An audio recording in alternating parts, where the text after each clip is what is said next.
Welcome back, ladies and gentlemen, and we're still with you here live on Nile TV International and our continued coverage of the parliamentary elections. And we're now joined live by the Egyptian television news correspondent, Mr. Ahmed Abu Hassan from the Governorate of Inna. مساء الخير يا أستاذ أحمد.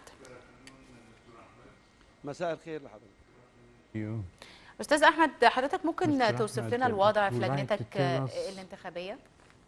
About the situations before your station, the electoral station in Qina Governorate that we are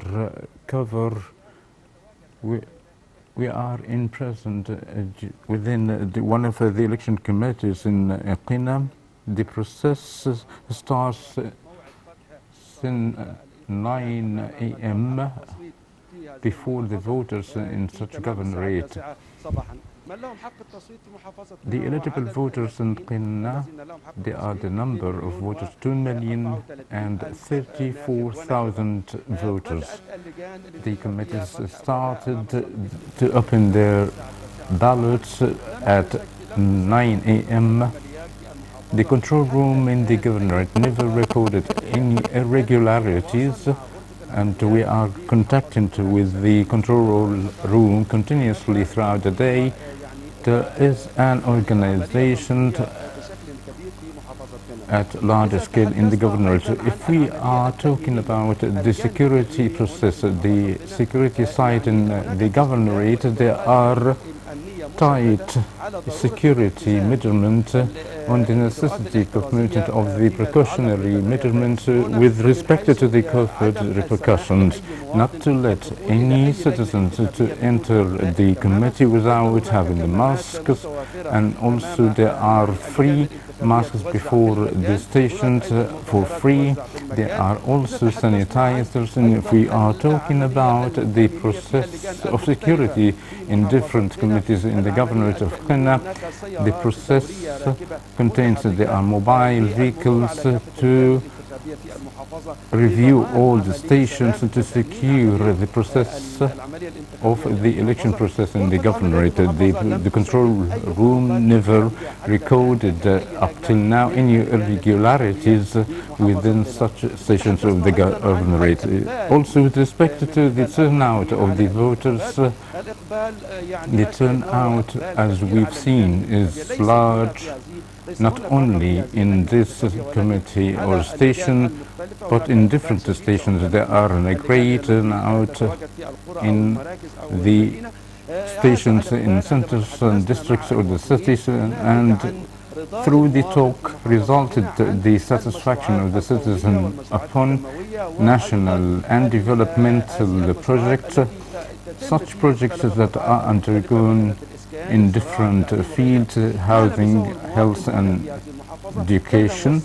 And it was also the main reason to let the voters to cast their ballots of the parliamentary election of 2020 to complete the process of the constitutional democracy and to choose the House representative to be represented in the best way within the parliament. And also there's an assertion of the free process that showed in this government that made them to self-assured that their votes of great concern, and the citizens became in this governorate that asserted it is actually the main goal and motivation to go and cast their ballots. If we talk about the voters of the contestants, there are 138, and the number of the constituency are 4, and that include the governorate of the Qina and the Qina district of 37 constituents, and there are no female ones, and the second one in Qus Center and Qatada, and they contain 41 constituents, among them 5 women.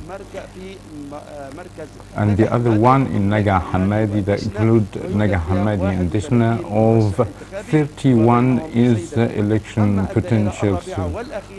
And the fourth and last one of Abu Qist district, and contain 29 candidates, among of which only one female, whereas the number of women participants are 8, and 138 of total the candidates of the government. The governorate is here in Qina, never witnessed any problems. As we can see that the organization, the management of the election process, the collaboration between the governorate and the civil societies and the relevant associations have made a great role model to be followed in the democracy of election with respect to the facilitation in order to reach and approach the committees. Up till now, the process of elections is fully organized in the Qina governorate. Right, Mr. Ahmed Abul Hassan, our correspondent from Qina. I'd like to thank you very, very much, sir, for your insight and your comprehensive review. Ladies and gentlemen, still with you on Now TV International and our continued coverage of elections. Short break, and we'll be right back to stay tuned.